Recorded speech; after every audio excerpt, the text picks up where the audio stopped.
محترم سامعین و سامعات، لائق ست تکریم میرے معزز بھائیوں، آج ہم چھٹا روزہ رکھ کر اللہ کے گھر میں جمعے کی نماز پڑھنے کے لیے آئے ہیں۔ اس بابرکت موقع پر ہم اپنے اللہ سے یہ دعا کرتے ہیں کہ اے میرے اللہ، اس رمضان کو ہمیں کما حقہ گزارنے کی توفیق عطا فرما، اور یہ دعا بھی کرتے ہیں کہ اے میرے اللہ، جو یہ عبادتوں کے سلسلے چل رہے ہیں، کہیں قرآن کی تلاوتیں ہیں، کہیں پہ نمازوں میں ذوق اور شوق ہیں، اور کہیں پہ صدقات و خیرات ہیں، اے میرے اللہ ان تمام حسنات کو اپنے ہاں شرف قبولیت عطا فرما دے۔ محترم بھائیوں، یہ رمضان کا مہینہ، اس کے فضائل اور اس کے مناقب اور اس کی برکات نبی اکرم صلی اللہ علیہ وسلم نے بے شمار بیان کی ہیں۔ جنت کے دروازے کھول دیے جاتے ہیں، جہنم کے دروازے بند کر دیے جاتے ہیں، شیاطین کو اللہ کی طرف سے جکڑ دیا جاتا ہے، اور نیکی کرنا آسان بنا دیا جاتا ہے۔ ہر رات اللہ تعالی للہ اتقاء من النار، کتنی ہی گردنیں ہوتی ہیں جن کو اللہ جہنم سے آزاد کرتے ہیں۔ اللہ رب العالمین جہاں پہ قرآن مجید میں اس روزے کی فرضیت کا ذکر کرتے ہیں، یہ اس کے فضائل اور مناقب تو اپنی جگہ پر موجود ہیں، لیکن جہاں پر اللہ تعالیٰ نے اس کی فرضیت کا ذکر کیا ہے، وہاں پر اللہ تعالیٰ نے یہ الفاظ بھی بیان کیے، فرمایا کہ یہ روزہ جو تمہارے اوپر فرض کیا گیا ہے، اور تم سے پہلی امتوں پر بھی اللہ تعالیٰ نے اس روزے کو فرض کیا تھا، لعلکم تتقون، اس کا مقصود یہ ہے، اس سے اللہ کو مطلوب یہ ہے کہ تم متقی بن جاؤ، تم پرہیزگار بن جاؤ، تقوی کا لباس جو ہے وہ تمہارے اوپر نظر آنا شروع ہو جائے۔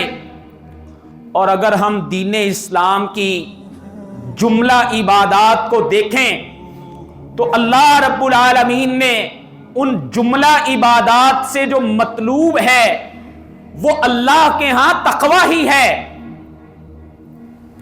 اللہ رب العالمین نے قرآن مجید میں ایک مقام پہ حج کا ذکر کیا ہے، اور اللہ تعالیٰ فرماتے ہیں جب تم حج جیسی عظیم نیکی کے لیے نکلنے لگو، وَتَزَوَّدُوا، تم زیادہ راہ بھی اکٹھا کر لیا کرو تاکہ تمہیں راستے میں کوئی پریشانی نہ آئے، اور فرمایا جہاں پر تم ظاہری زیادہ راہ جو ہے وہ اپنے کھانے پینے کی، اپنے پہننے کی اور اپنی دیگر ضروریات کی چیزیں اکٹھی کرو، فرمایا وہیں پر فَإِنَّ خَيْرَ الزَّادِ التَّقْوَىٰ، اپنی روحانی تربیت کے لیے تم نے جو بہترین زاد راہ جو تقوی ہے اس کو بھی اپنے لیے اکٹھا کرنا ہے۔ اور ایک مقام پہ اللہ رب العالمین نے پوری انسانیت کو مخاطب کر کے فرمایا، سورہ البقرہ کا یہ مقام ہے، اللہ تعالیٰ فرماتے ہیں یا ایھا الناس اعبدوا ربکم، اے ساری کی ساری انسانیت اپنے آپ کو اللہ کے سامنے جھکانے والا بن جاؤ، اللہ کی بندگی کرنے والے بن جاؤ، کیونکہ انسان کی جو معراج ہے وہ اسی چیز میں ہے کہ وہ اپنے آپ کو اللہ کے در کا مانگت بنا کر کے رکھے۔ کیونکہ ہم سب کے سب ہی، چاہے ہمارے سٹیٹس کچھ بھی کیوں نہ ہو جائیں، ہم دنیا میں بادشاہت تک ہی کیوں نہ پہنچ جائیں، یا ایھا الناس انتم الفقراء الی اللہ، اللہ کہتے ہیں ساری کی ساری انسانیت تم اللہ کے در کے مانگت اور فقیر ہو۔ اپنے آپ کو اللہ کے سامنے جھکانے والا بنو۔ اللہ کون ہے؟ فرمایا الذی خلقکم والذین من قبلکم، اللہ کی ذات وہ ہے جس نے تمہیں عدم سے وجود عطا فرمایا۔ لم یکن شیئا مذکورا، اے حضرت انسان ایک وہ بھی وقت تھا جب تیرا کوئی نام و نشان بھی نہیں تھا، تیرا کوئی ذکر بھی نہیں کیا کرتا تھا، اللہ نے تجھے عدم سے وجود عطا فرمایا۔ وہ تیرا کریٹر اور خالق ہے، اور وہ تجھ سے پہلے گزرے ہوئے تیرے آباء و اجداد کا بھی خالق ہے۔ اللہ فرماتے ہیں تم اس اللہ کی عبادت کرنے والے بن جاؤ، اور اللہ کو اس عبادت سے مطلوب کیا ہے؟ لعلکم تتقون، تاکہ تم تقوی اختیار کرنے والے بن جاؤ، تم پرہیزگار بن جاؤ۔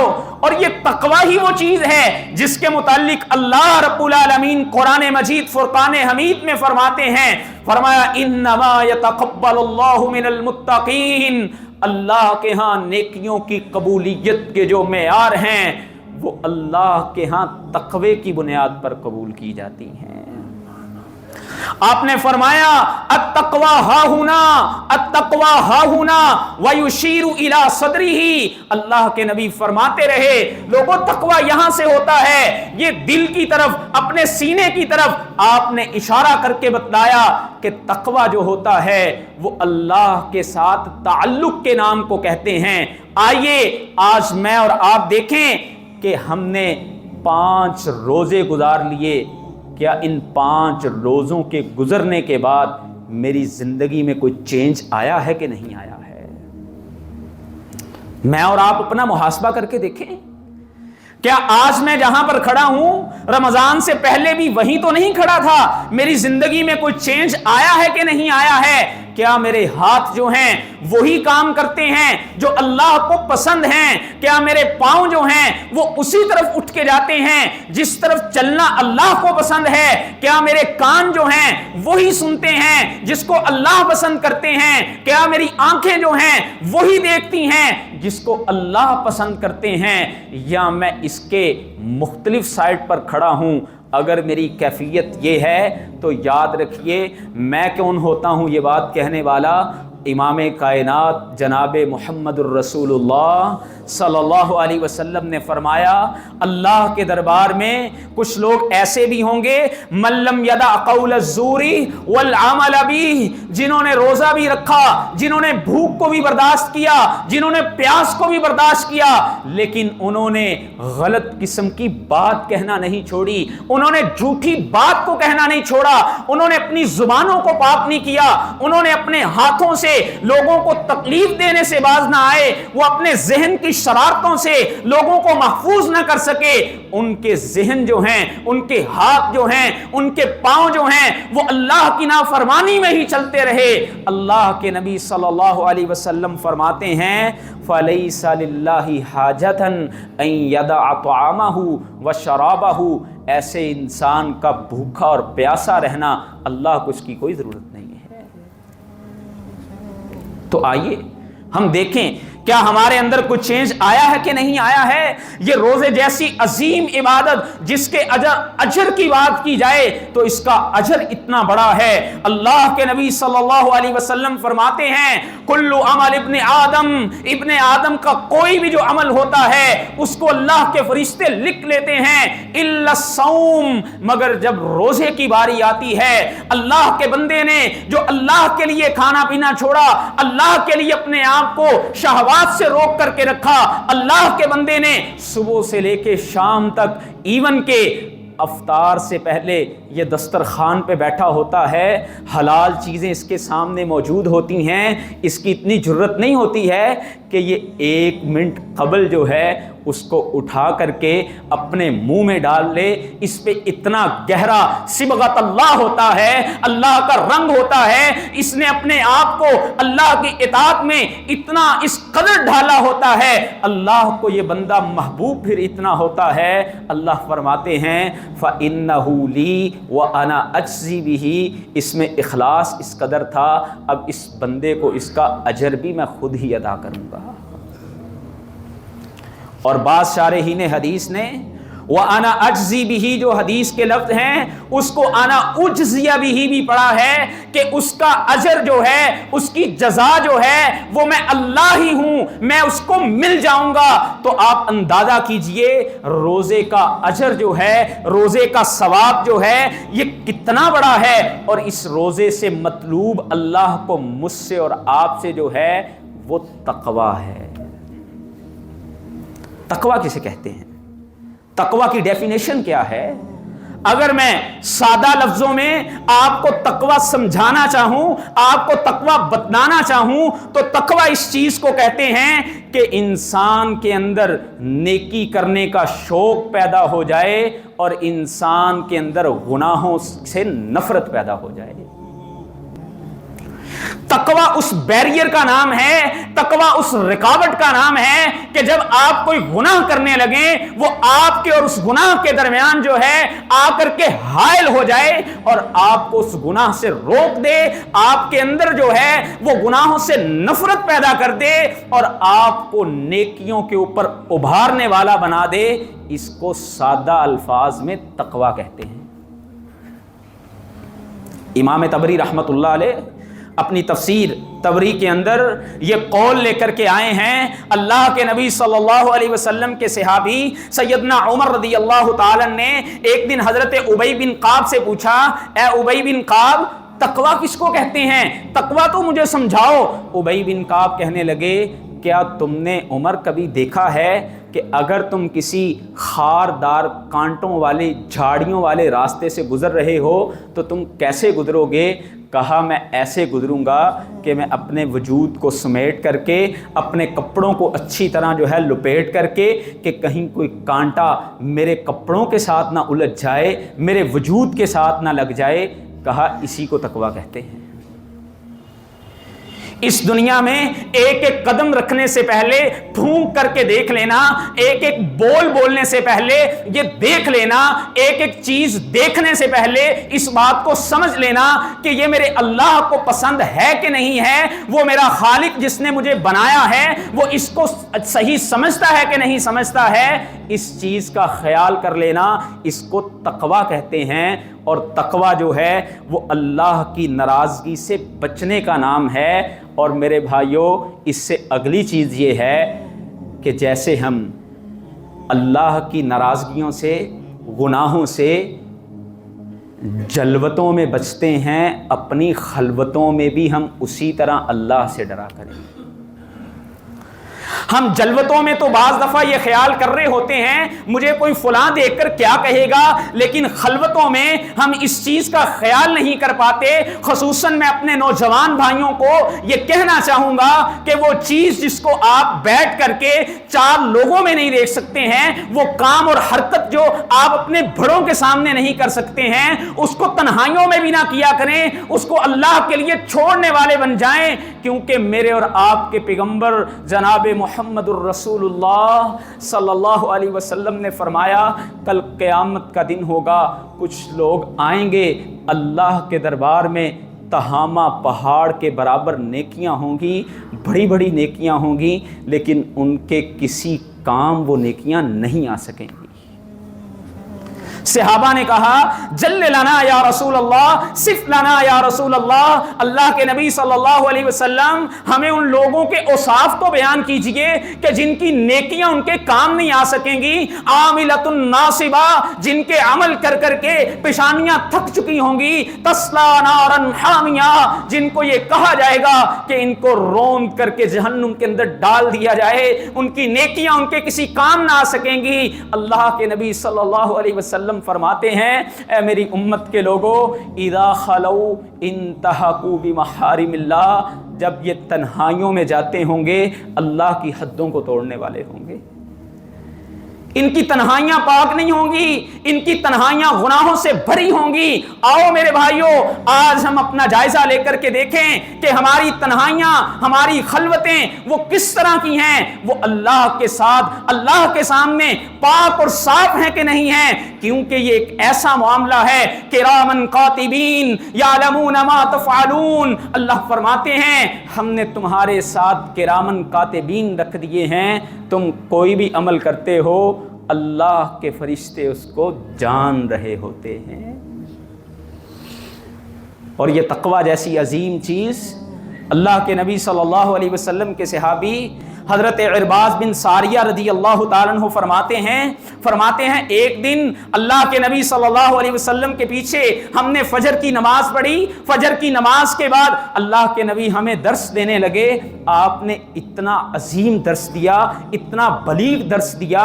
آپ کے سارے دروسی عظمت اور بلاغت والے ہوا کرتے تھے، لیکن آج جو آپ نے درس دیا وہ اتنا رقت امیز درس تھا کہ ذرفت العیون وجلت بها القلوب، کہ میں نے اس سے دیکھا کہ لوگوں کی آنکھیں بہہ رہی تھیں، ان کے دل ڈر گئے تھے. کیونکہ اللہ قرآن میں کہتے ہیں نا، اللہ کے جو مومن بندے ہوتے ہیں اذا تلیت علیہم آیاتہم، اور دوسرے مقام پہ فرمایا وجلت قلوبہم، ان کے دل جب اللہ کی آیتیں پڑھی جاتی ہیں تو ڈر جایا کرتے ہیں.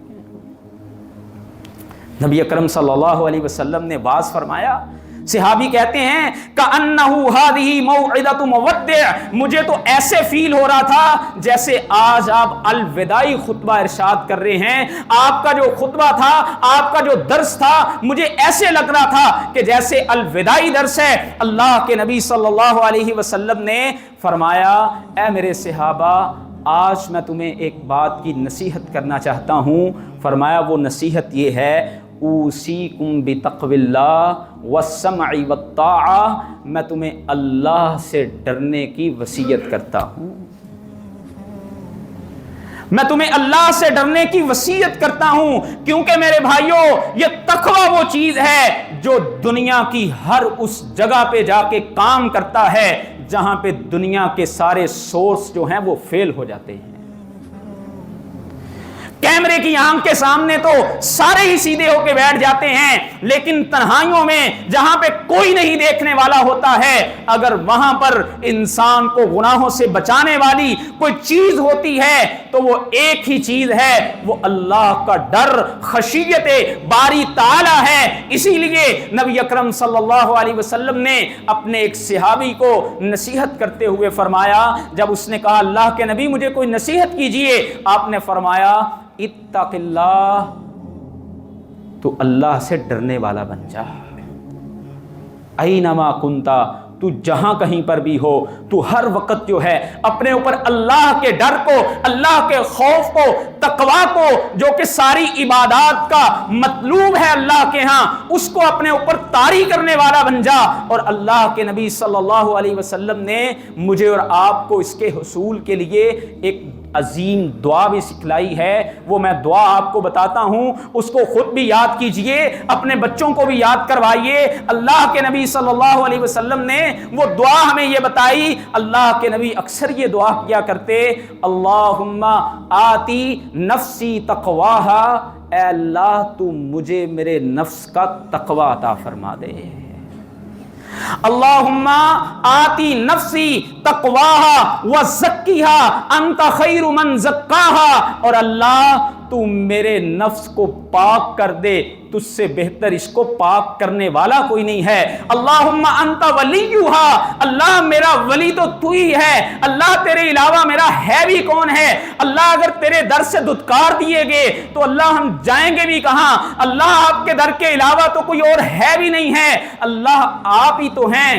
جب بھی کوئی مشکل آتی ہے، کوئی تنگی آتی ہے، کوئی پریشانی آتی ہے، دنیا والے جب دھتکار دیتے ہیں، جب دروازوں سے ریجیکٹ کر دیے جاتے ہیں، تو اللہ آپ کا ہی تو ایک در ہوتا ہے جس سے ہمیں امید بندی ہوتی ہے، اور ہم آپ کے در پہ آ کے سرنڈر کر دیتے ہیں، اپنے آپ کو گرا دیتے ہیں. اور اللہ کتنے قدردان ہیں. اللہ بھی کہتے ہیں ان رحمتی سبقت علی غضبی، اے لوگو میری رحمت اتنی وسیع ہے، جتنے بھی گناہگار ہو، جتنے بھی خطا کار ہو، آؤ اپنے آپ کو اللہ کے در پہ جھکانے والے بن جاؤ. تمہاری آنکھ سے نکلا ہوا صرف ایک آنسو جو ہے وہ اللہ کے ہاں اتنا بھاری ہوتا ہے، اللہ اس کی اتنی قدر کرنے والے ہوتے ہیں، اللہ تمہاری سابقہ ساری زندگی کے گناہوں کو صاف کر کے رکھ دیتے ہیں۔ لیکن شرط یہ ہے کہ پہلا قدم تم نے اٹھانا ہے، کیونکہ ہم چھوٹے ہیں نا، ہمیں ضرورت ہے نا، ہم محتاج ہیں نا، وہ تو غنی ہے نا، اس کو تو ضرورت نہیں ہے نا، محتاج ہم ہیں، پہلا قدم ہم نے اٹھانا ہے، اللہ کی طرف ہم نے آنا ہے۔ اور اس بات کو بھی یاد رکھیے، اللہ کے ہاں جو برتری کا مقام ہے، جو برتری کا معیار ہے، اللہ کے ہاں پیرامیٹرز جو ہیں وہ کوئی بھی نہیں ہے سوائے اس چیز کے کہ جو جتنا متقی ہوتا ہے وہ اللہ کے ہاں اتنا ہی معزز ہوتا ہے۔ ان اکرمکم عند اللہ اتقاکم۔ دو انسانوں کی زندگیاں آپ کے سامنے مثال کے طور پہ پیش کرتا ہوں۔ ایک شخص یہ ہے جس کا دنیاوی سٹیٹس یہ ہے کہ وہ غلام ہے، منڈیوں سے بکتا بکاتا آیا ہے، کالا رنگ ہے، چپٹی ناک ہے، اس کو دنیا والے جو ہیں وہ غلام سمجھتے ہیں، غلام ابن غلام ہے۔ لیکن جب تقوی کا لباس پہنتا ہے وہ عظیم شخصیت جن کا نام سیدنا حضرت بلال تھا، جب تقوی کا لباس پہنا تو دیکھیے پھر اللہ کیسی قدر کرتے ہیں۔ میرے اور آپ کے پیغمبر فرماتے ہیں، اے بلال کون سا عمل کرتے ہو؟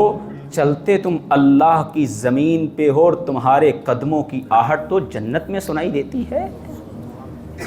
جب تقوی کا لباس ہوتا ہے پھر اللہ یہ مقام عطا کرتے ہیں، اور دوسری طرف جو ہے دنیاوی سٹیٹس کے اعتبار سے ایک سردار آدمی ہے، اپنے قبیلے میں بڑی شان و شوکت والا آدمی ہے جس کا نام ابو لہب ہے۔ اللہ قرآن میں فرماتے ہیں تبت یدا ابی لہب وتب، اگر ایمان کی دولت نہیں تھی، اگر تقوی کی دولت نہیں تھی تو اللہ فرماتے ہیں ابو لہب کا سٹیٹس، اس کا مال و جاہ، اس کی یہ عزتیں سب کی سب جھوٹی تھیں، اللہ کے ہاں ان کی کوئی قدر و قیمت نہیں تھی، اس کے دونوں ہاتھ ہی خاک آلود ہو جائیں۔ تو آئیے میں اور آپ دیکھیں کہ آج ہم کہاں پر کھڑے ہیں۔ اللہ کے نبی صلی اللہ علیہ وسلم کے صحابہ اس چیز کی بڑی فکر کیا کرتے تھے، اپنے آپ کو تقوی کے لباس میں ڈھال کر کے رکھنا۔ ایک دن اللہ کے نبی کے ایک صحابی حضرت حنظلہ اللہ کے نبی کے پاس آتے ہیں اور آ کے کہتے ہیں اللہ کے نبی نافق حنظلہ، نافق حنظلہ، حنظلہ تو منافق ہو گیا ہے، حنظلہ تو منافق ہو گیا ہے۔ اللہ کے نبی صلی اللہ علیہ وسلم فرماتے ہیں حنظلہ کیا ہوا ہے، کیوں یہ بات کر رہے ہو؟ کہا اللہ کے نبی آپ کی مجلس میں بیٹھا ہوتا ہوں، میرے ایمان کی کیفیت کچھ اور ہوتی ہے، یہاں سے اٹھ کے جاتا ہوں اللہ کے نبی کیفیت تبدیل ہو جاتی ہے، میں اپنے آپ کو اس کیفیت کے تبدیل ہونے کی بنا پر میں منافق سمجھ رہا ہوں۔ آپ کے سامنے اللہ کے نبی ایمان کا لیول کچھ اور ہوتا ہے، جب یہاں سے چلا جاتا ہوں ایمان کا لیول کچھ اور ہو جاتا ہے۔ اللہ کے نبی صلی اللہ علیہ وسلم دلاسا دیتے ہوئے فرماتے ہیں حنظلہ ساعتن ساعتن، یہ تو گھڑی گھڑی کی بات ہے نا، جب تم میرے پاس ہوتے ہو جو تمہارے ایمان کا لیول اس وقت ہوتا ہے، اگر یہی تمہارے ایمان کا لیول ہر وقت رہے تو مدینہ کی گلیوں میں اللہ کے فرشتے آ کے تم سے مصافحہ کرنا شروع کرتے ہیں۔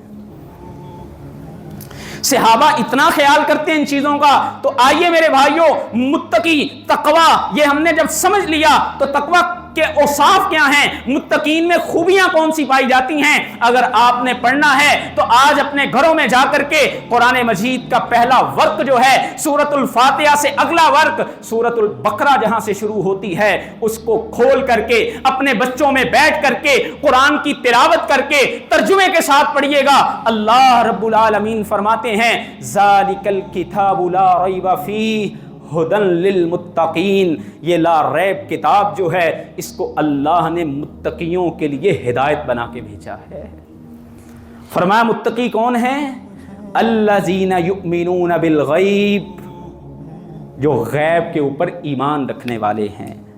غیب کے اوپر ایمان کیا ہے؟ میں نے اور آپ نے اپنی آنکھوں سے اللہ کو نہیں دیکھا ہے، لیکن ہم اللہ کے اوپر ایمان رکھتے ہیں۔ میں نے اور آپ نے اپنی آنکھوں سے جناب محمد کریم صلی اللہ علیہ وسلم کو نہیں دیکھا ہے، ہم ایمان رکھتے ہیں۔ میں نے اور آپ نے اپنی آنکھوں سے عذاب قبر کو نہیں دیکھا ہے، ہمارے نبی نے ہمیں بتلایا، ہم اس کو مانتے ہیں۔ ہم نے فرشتوں کو نہیں دیکھا ہے، ہم اس کو مانتے ہیں۔ ہم نے جنت اور جہنم کو نہیں دیکھا ہے، ہم اس کو مانتے ہیں۔ بسا اوقات شیطان ہمیں یہ وسوسہ ڈال دیتا ہے نا، یہ بات میری عقل میں نہیں آ رہی اس لیے میں اس کو نہیں مانتا۔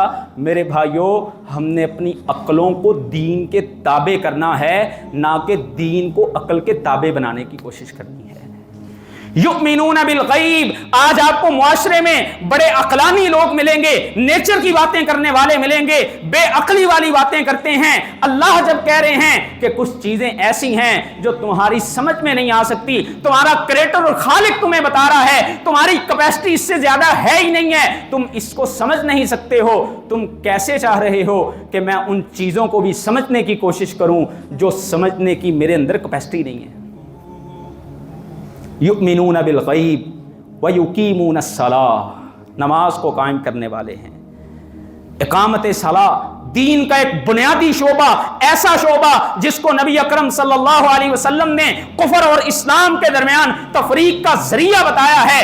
آج آئیے میں اور آپ دیکھتے ہیں کیا ہم اقامت صلاۃ پر کھڑے ہیں کہ نہیں کھڑے۔ ہمارے گھروں میں ہماری خواتین، ہمارے بچے کیا نمازوں کو پڑھنے والے ہیں کہ نہیں ہیں؟ اقامت صلاۃ کیا ہوتا ہے؟ نماز کو اس کے وقت پر جماعت کے ساتھ مسجد میں ادا کرنا۔ جن کو اللہ نے مسجدوں سے رخصت دی ہے وہ گھروں میں ادا کر سکتے ہیں، لیکن نماز کی اقامت کا مطلب یہ نہیں ہے جب دل چاہا جتنی دل چاہی اتنی پڑھ لی، اس کو اقامت صلاۃ نہیں کہتے۔ آج میں اور آپ محاسبہ کر کے دیکھیں کیا ہم اقامت صلاۃ کر رہے ہیں کہ نہیں کر رہے۔ وَمِمَّا رَزَقْنَاهُمْ يُنْفِقُونَ، اور جو ہم نے ان کو مال دے رکھے ہیں وہ اس میں سے اللہ کی راہ میں خرچ کرتے ہیں۔ وہ یہ نہیں سمجھتے یہ مال میرا ہے، میں نے اپنی صلاحیتوں سے کمایا ہے، بلکہ وہ یہ سمجھتے ہیں یہ اللہ کا دیا ہوا ہے، اللہ کی امانت ہے، اللہ جو مجھ سے مطالبہ کرتے ہیں میں اس کو پورا کرنے والا ہوں۔ اور ایک دوسرے مقام پہ اللہ رب العالمین نے متقین کی کچھ اور صفتیں بھی ذکر کی۔ فرمایا متقین وہ ہیں الذین ينفقون فی السراء والضراء، جو تنگیوں میں بھی خوشحالیوں میں بھی اللہ کی راہ میں خرچ کرنے والے ہوتے ہیں۔ والکاظمین الغیظ، اور ان کی ایک بہت بڑی خوبی یہ ہے یہ غصے کو پی جانے والے ہوتے ہیں۔ والعافین عن الناس، لوگوں کو معاف کر دیتے ہیں۔ کسی سے کوئی غلطی ہو جائے اس پہ سرزنش نہیں کرتے ہیں، انتقام کے جذبے نہیں پالتے ہیں، ان کے اندر جو ہے وہ ان کے دل بڑے نرم ہوتے ہیں، یہ لوگوں کو معاف کر دیتے ہیں۔ آئیے آج میں اور آپ بھی دیکھیں میرا اور آپ کا کیا معاملہ ہے۔ آج کہیں ہم اس مقام پر تو نہیں کھڑے کہ ہم چھوٹی چھوٹی باتوں پہ گھروں کو توڑ دینے والے، میں ایسے لوگوں کو جانتا ہوں، کیا ہوا بیگم نے یہ بات کر دی میں نے اس کو طلاق دے دی، چھوٹی چھوٹی باتوں پہ شیطان کو راضی کر کے اللہ کو ناراض کرنے والے تو نہیں ہیں۔ کہیں ہم ان لوگوں میں سے تو نہیں ہیں جو چھوٹی چھوٹی باتوں پہ انسانوں کو قتل کرنے سے بھی دریغ نہیں کرتے ہیں۔ اللہ فرماتے ہیں متقیوں کی خوبی یہ ہے والکاظمین الغیظ، غصہ ان کو آتا ہے، یہ کوئی شخص ایسا نہیں ہے جس کو غصہ نہ آتا ہو، لیکن اللہ نے مومنوں کو متقیوں کو ظرف اتنا بڑا دیا ہوتا ہے کہ وہ اس غصے کو پی جانے والے ہوتے ہیں۔ میرے اور آپ کے پیغمبر جناب محمد صلی اللہ علیہ وسلم نے فرمایا متقی وہ نہیں ہے، فرمایا بہادر وہ نہیں ہے جو کسی کو پچھاڑ دیتا ہے، فرمایا بہادر وہ ہوتا ہے جو اپنے غصے پہ کنٹرول کرنے والا ہوتا ہے۔ تو آئیے اگر ہم یہ تقوی کا لباس اپنے اوپر دھار لیں گے اللہ ہمیں دیں گے کہ سب سے پہلا انعام یہ ہے اللہ کی دوستی مل جائے گی۔ اللہ قرآن میں کہتے ہیں واللہ ولی المتقین، اللہ پھر ولی دوست بن جاتے ہیں تقوی اختیار کرنے والوں کے۔ دوسرا انعام کیا ملے گا؟ اللہ ہمارے گناہوں کو معاف کر دیں گے۔ فرمایا ومن یتق اللہ، جو اللہ کا تقوی اختیار کر لیتا ہے یکفر عنہ سیئاتہ ویعظم لہ اجرا، اللہ اس کے گناہوں کو بھی معاف کر دیتے ہیں اور اس کو بڑے بڑے اجروں سے بھی نواز دیتے ہیں۔ اگر ہم تقوی کا لباس دھار لیں گے اللہ ہمیں کیا دیں گے؟ ہمارے رزق میں فراوانیاں پیدا کر دیں گے۔ اللہ قرآن میں ہی فرماتے ہیں وَمَن يَتَّقِ اللَّهَ يَجْعَل لَّهُ مَخْرَجًا، جو اللہ کے لیے تقوی اختیار کرتا ہے، جب اس کے لیے دنیا کے سارے راستے بند کر دیے جاتے ہیں اللہ وہاں سے بھی اس کے لیے راستے نکال دیتے ہیں۔ وَيَرْزُقْهُ مِنْ حَيْثُ لَا يَحْتَسِبُ، اور اللہ وہاں سے رزق دیتے ہیں کہ اس انسان کا گمان بھی نہیں ہوتا ہے۔ جو تقوی اختیار کرتا ہے اللہ اس کے لیے اتنی آسانیاں پیدا کر دیتے ہیں۔ فرمایا وَمَن يَتَّقِ اللَّهَ يَجْعَل لَّهُ مِنْ أَمْرِهِ يُسْرًا، اللہ اس کے معاملات میں پھر آسانیاں پیدا کر دیتے ہیں۔ آئیے رمضان کا مطلوب یہ تقوی ہے، اس تقوی کی لباس کو اپنے اوپر دھار لیں اور ایسا دھاریں کہ ہم پھر اس دنیا سے جا رہے ہوں اسی لباس کے اندر ہوں، اور ہم جب یہ رمضان ابھی ختم نہ ہو رہا ہو تو اپنے آپ کو اللہ سے جہنم سے آزادی دلوانے والے بن چکے ہوں اور اللہ کی جنت کے مستحق بن چکے ہوں۔ اللہ مجھے اور آپ کو عمل کی توفیق دے۔ وآخر دعوانا الحمدللہ رب العالمین۔